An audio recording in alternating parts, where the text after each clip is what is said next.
Assalamualaikum warahmatullahi wabarakatuh. Jamaah yang dimuliakan oleh Allah Subhanahu wa Ta'ala, pada kesempatan kali ini kita akan mengupas tuntas tentang kemuliaan orang yang melaksanakan sholat tepat waktunya, dan juga ancaman bagi orang-orang yang melalaikan di dalam sholatnya. Sengaja saya memberi tema seperti ini adalah biar kita tetap istiqomah di dalam menjalankan perintah Allah Subhanahu wa Ta'ala, yakni melaksanakan sholat tepat 5 waktu.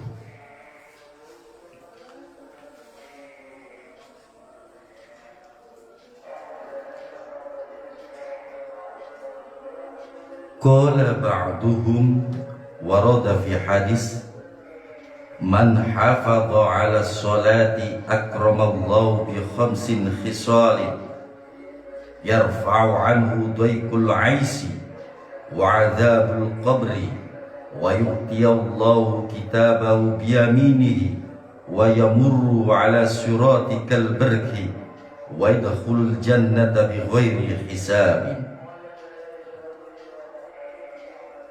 Dalam sebuah hadis diceritakan bahwasanya man hafadha ala sholati khamsi,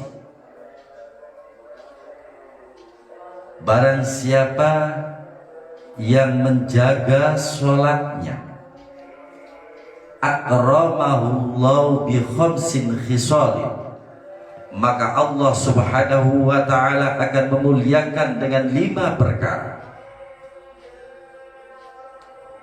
Yang pertama adalah yarfa'u anhu dayqul aisi wa adzabul qabri. Allah Subhanahu wa Ta'ala akan mengangkat segala bentuk kesusahan-kesusahan dalam kehidupan kita. Terkadang kita merasa hidupnya susah,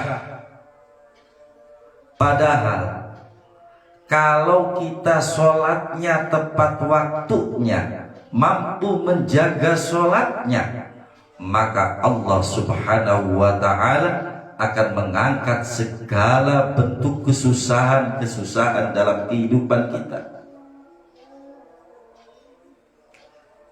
Yang terjadi dalam kehidupan kita adalah kehidupan yang enak, tatmainul qulub, ketentraman jiwa sudah berada di dalam diri kita. Kenapa? Karena Allah Subhanahu wa Ta'ala telah mengangkat segala bentuk kesusahan-kesusahan hidup di dalam diri kita. Oleh karena itu, ketika kita pengen hidupnya tenang, tentram, rumah kita baiti jannati, rumah yang bagaikan surga, maka sholatlah tepat waktu, karena segala bentuk kesusahan-kesusahan kehidupan kita akan diangkat oleh Allah Subhanahu wa Ta'ala.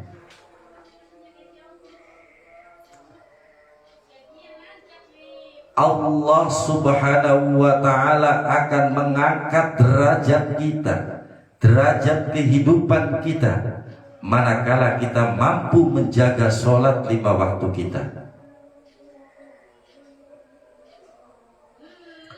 Oleh karena itu, ketika banyak sekali orang yang merasa hidupnya susah, banyak orang yang merasa jiwanya sengsara, Islam menganjurkan kepada kita adalah sholat tepat 5 waktu.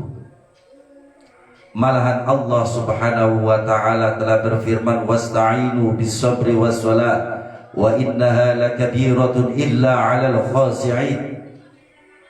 Ketika kita sedang kesusahan, makalah meminta pertolongan kepada Allah Subhanahu wa taala, wasta'inu, meminta pertolongan kepada Allah Subhanahu wa taala dengan cara wasta'inu bis-sabri was-shalat, dengan cara kita sabar dan selalu melaksanakan sholat.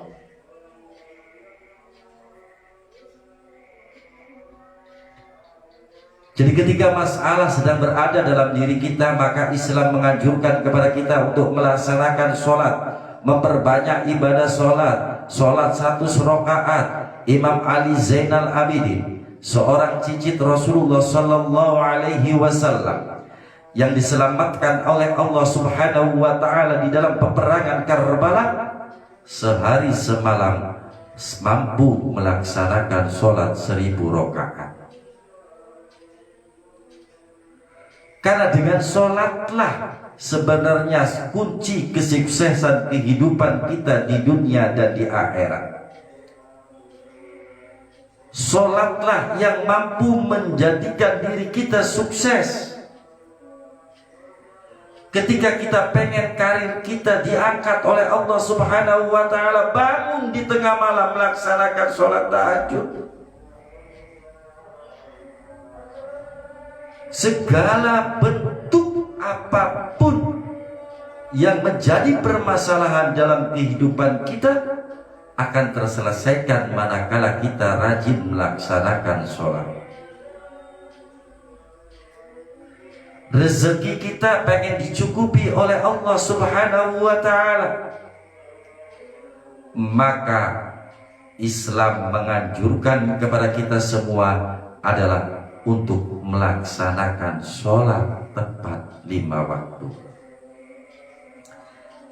Tidak ada kesukaran dalam kehidupan kita.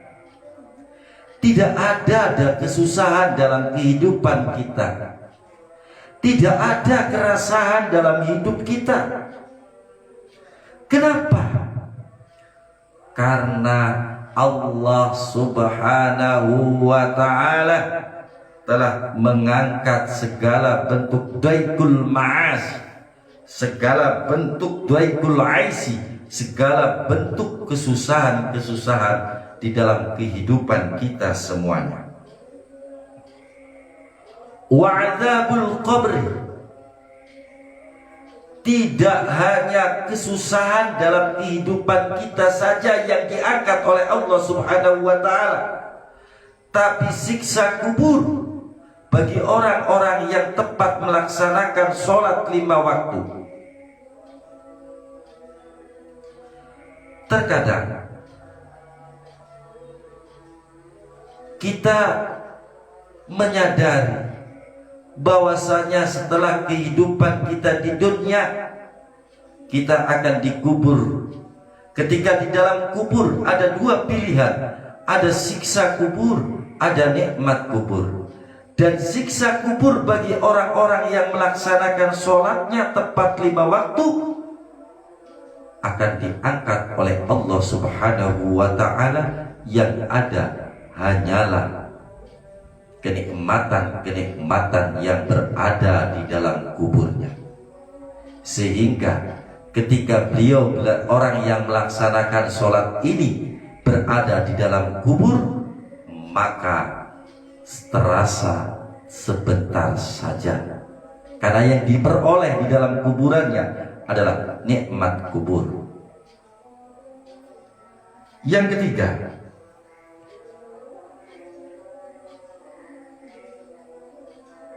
wa yu'tiyahu Allahu kitabahu biyaminihi,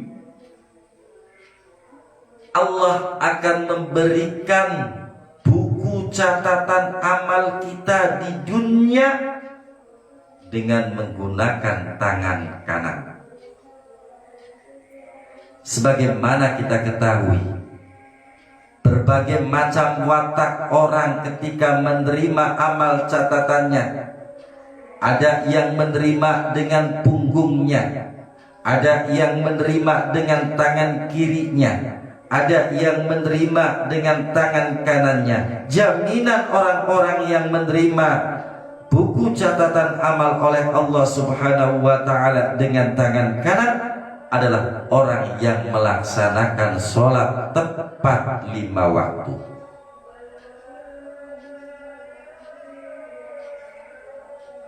Oleh karena itu, sudah bisa kita pastikan orang yang mampu menjaga sholatnya, orang yang mampu melaksanakan sholatnya tepat 5 waktu adalah orang-orang yang soleh.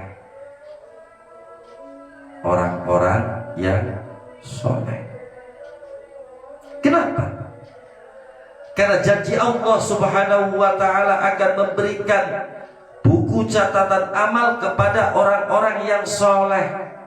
Orang-orang yang solehlah yang menerima catatan dengan tangan kanan. Sedangkan bagi orang-orang yang kafir dan munafik akan menerima buku catatan dengan gigirnya. Sedangkan untuk orang-orang yang fasik adalah menerima buku catatan dengan tangan kirinya. Beruntunglah bagi kita semua, bagi orang-orang yang mampu menjaga sholat 5 waktu. Yang berikutnya adalah keistimewaan yang diberikan oleh Allah kepada orang-orang yang mampu menjaga sholatnya adalah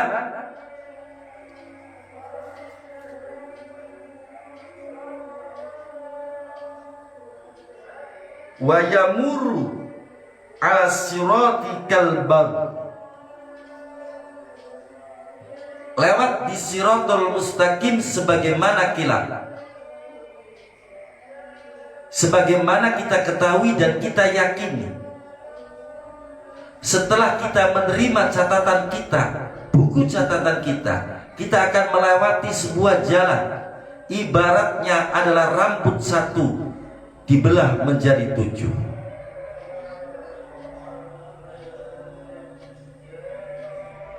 Banyak orang yang terjatuh dalam siratul mustaqim, karena di bawah siratul mustaqim adalah neraka jahanam. Tapi sangat beruntung bagi orang-orang yang mampu menjaga sholat 5 waktu, tepat 5 waktu. Kenapa? Karena dia melewati siratul mustaqim kalbarki, bagaikan kilap saja, sebentar saja, tidak ada halangan suatu apapun. Inilah yang kita harapkan. Ingatlah bahwa setelah kehidupan kita di dunia akan ada kehidupan nanti di akhirat. Kehidupan kita di akhirat, bagaimana kita menandurnya di alam dunia. Kalau kita mampu menjaga sholatnya, maka kenikmatan-kenikmatan yang berada di dalam akhirat nanti itu yang akan kita petik. Tetapi manakala kita tidak mampu menjaga sholat kita, ibadah kita kurang, maka di akhirat nanti kita semua akan mendapatkan siksa Allah Subhanahu wa ta'ala.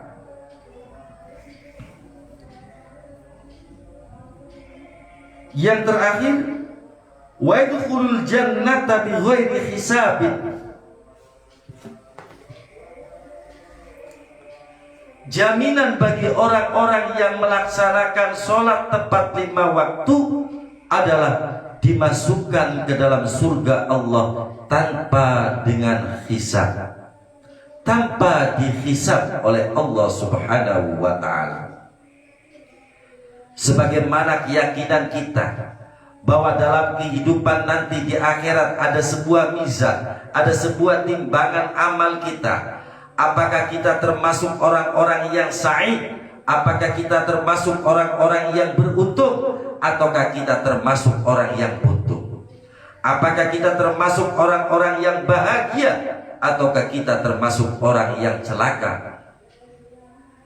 Oleh karena itu, ketika kita mampu menjaga sholat kita tepat 5 waktu, maka yadkhulul jannah bighairi hisabin, maka Allah Subhanahu wa ta'ala akan memasukkan kita ke surganya tanpa ada sebuah hisab, tanpa ada sebuah perhitungan amal kita di dunia. Oleh karena itu, mari agar kehidupan kita ini kehidupan yang bahagia di dunia dan di akhirat, maka jagalah sholat kita. Tapi ancaman Allah diberikan kepada orang-orang yang melalaikan sholatnya, yang membuat gampang sholatnya. Lanjutan hadis itu adalah wa man tahawana 'anis sholati aqaballahu bi khamsin asyaratin uqubah. Ketika orang yang membuat suatu gampang, menyepelekan terhadap sholatnya, maka Allah akan memberikan kepadanya sebuah 15 siksaan. 15 siksaan. 15 siksaan khamsatun fid dunya. 5 berada di dalam dunia, wa salasatun indal maut. 3 berada dalam kematian, wa salasatun fi qabrihi.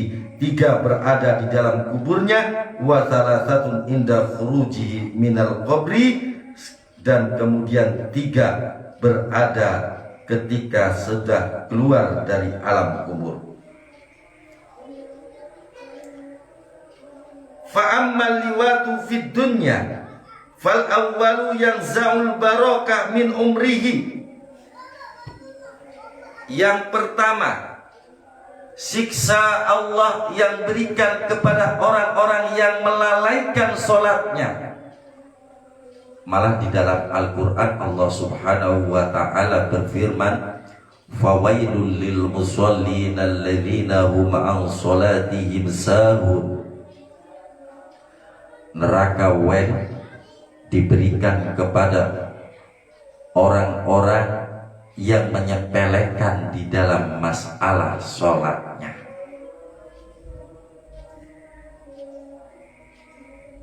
Nah, Allah sudah memberikan sebuah ancaman bagi orang-orang yang melalaikan sholatnya.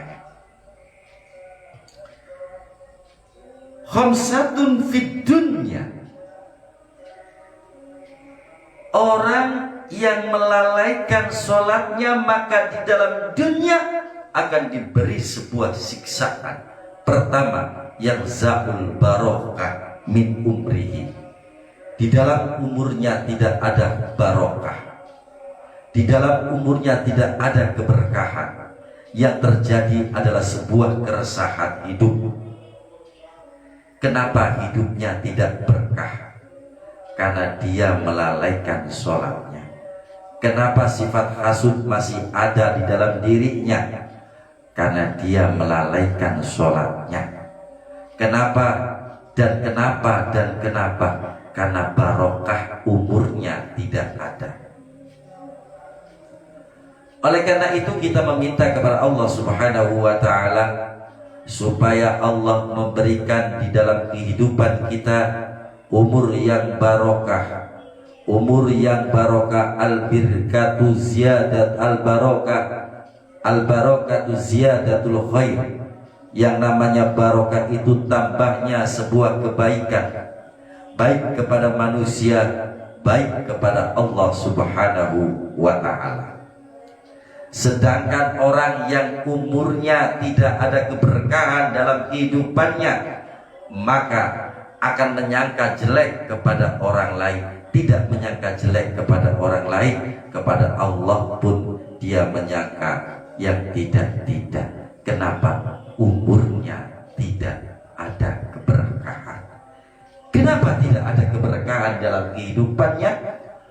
Karena dia melalaikan sholatnya.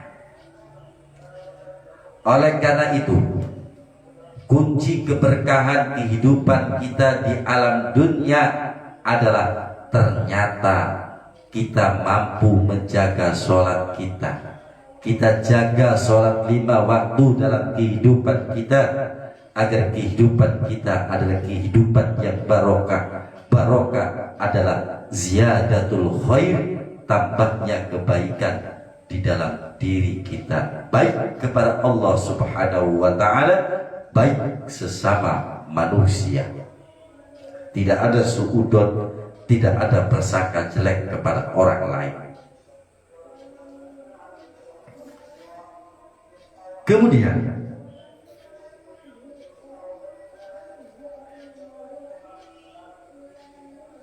yumhasi mas-solihin min wajhi, Allah akan mencabut di dalam wajahnya, yaitu ciri-ciri orang yang soleh. Na'udzubillah tsumma na'udzubillah. Ciri-ciri orang yang soleh bagi orang yang meninggalkan sholatnya, bagi orang yang mempermudah dalam masalah urusan sholat, maka Allah akan mencabut di wajahnya tanda-tanda orang yang soleh. Na'udzubillah tsumma na'udzubillah.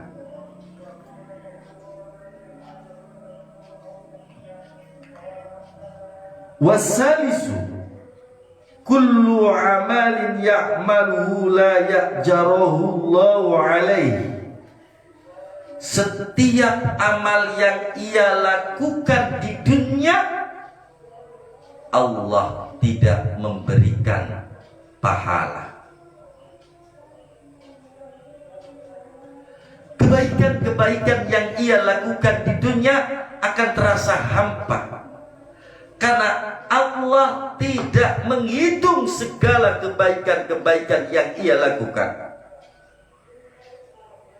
Seluruh amal perbuatan yang ia lakukan tidak dihitung oleh Allah Subhanahu wa ta'ala. Oleh karena itu, kehidupan di dunia ini adalah mazra'ul akhirah, tanduran kita di dalam akhirat, dan kita akan memetiknya nanti di akhirat. Apa yang kita tanam di dunia akan kita petik nanti di akhirat. Oleh karena itu, ada sebuah hadis yang mengatakan, setiap amal perbuatan tergantung sholatnya. Kalau sholatnya baik, seluruh amal yang baiknya pun baik. Kalau sholatnya jelek, seluruh amal perbuatan juga dikatakan jelek. Inilah konsekuensi bagi orang-orang yang melaksanakan, yang mempermudah melaksanakan sholatnya. Warabi'u la yarfa'u lahu du'aun ila sama. Yang keempat, setiap doa yang ia panjatkan tidak akan sampai di langit. Artinya, setiap doa yang ia lantunkan tidak akan diijabah oleh Allah Subhanahu wa ta'ala.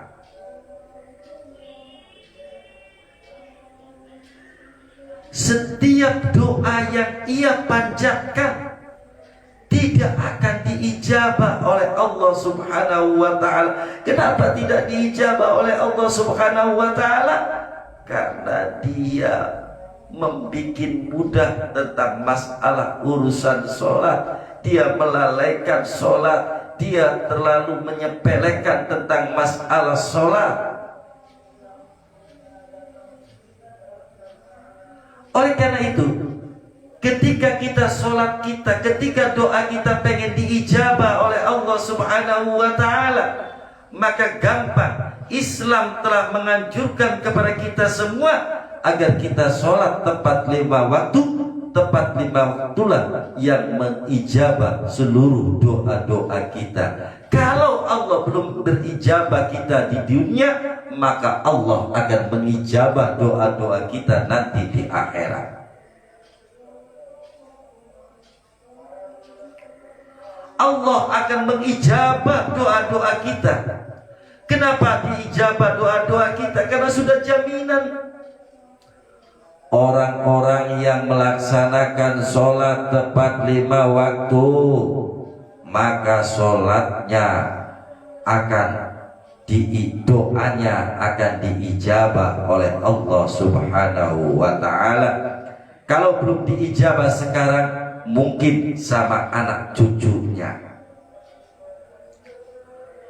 Oleh karena itu, kembali lagi kepada permasalahan bagi orang-orang yang tidak sholat, tidak melaksanakan sholat, lalai di dalam masalah sholatnya, la yarfa'u lahu du'a ila sama. Allah tidak akan mengijabah doa-doa orang-orang yang melalaikan terhadap sholatnya.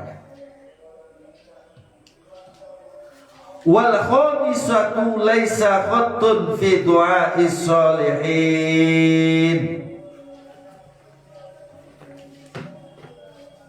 Dan yang kelima, dia tidak didoakan orang-orang yang soleh. Itulah 5 siksaan yang Allah berikan kepada orang-orang yang melalaikan sholatnya, yang membuat mudah terhadap urusan sholatnya. Sholatnya tidak tepat waktu, diundur-undur terus. Wa amal lati tasibuhu indal maut. Ketika kita akan mati, ketika maut sudah berada di dalam diri kita, bagi orang-orang yang tidak melaksanakan sholat tepat 5 waktu, yang pertama adalah fal-awu dalilan, orang dalam keadaan hina. Wathaniyah yamutu ja'ian, dia mati dalam keadaan kelaparan. Semakin dia memakan yang banyak, entah itu berapa puluh mangkok ia makan, tetap saja dia mati dalam keadaan kelaparan. Watsalitsu yamutu ataisan, dan dia mati dalam keadaan kehausan. Walau sukiya bahar dunia, walaupun ia diberi air minum laut di dunia, tetap saja kehausan tersebut itu akan berada di dalam dirinya. Hadirin yang dimuliakan oleh Allah Subhanahu wa ta'ala. Wa amal lati tusibuhu fi qabrihi fal ula yudikul alaihi al qabru hatta takhtalifa adla'uhu. Adapun perkara yang mengenai di dalam kuburnya bagi orang-orang yang mempermudah melaksanakan sholat, pertama fal ula yudhiku alaihi al-qabr, Allah akan menyempitkan kuburannya. Kuburannya terasa sempit sehingga balung itu tercerai-berai.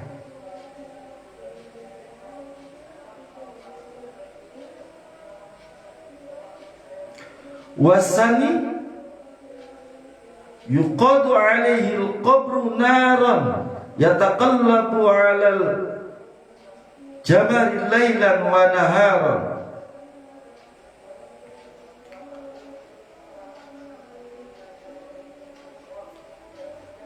Dan di dalam kuburnya orang-orang yang melalaikan sholatnya, maka di dalam kuburnya ada sebuah api yang siap memanggangnya sepanjang siang dan malam. Wassalib yusallitu alaihi fi qabrihi su'ban ismu suja' dan yang terakhir di dalam kuburnya dia akan ditemani oleh seekor ular yang bernama Suja, yang matanya min narin, yang matanya terbuat dari api, sedangkan kukunya terbuat dari besi, yang siap memakan dan menyiksa orang-orang yang mati dalam keadaan mempermudah sholatnya, melalaikan sholatnya. Semoga Allah Subhanahu wa ta'ala menjaga kita dan keluarga kita agar mampu menjaga sholat kita, sehingga Allah Subhanahu wa ta'ala memberikan kemuliaan kepada kita semua. Wallahu musta'an ila sabilil huda wal bayan. Wassalamualaikum warahmatullahi wabarakatuh.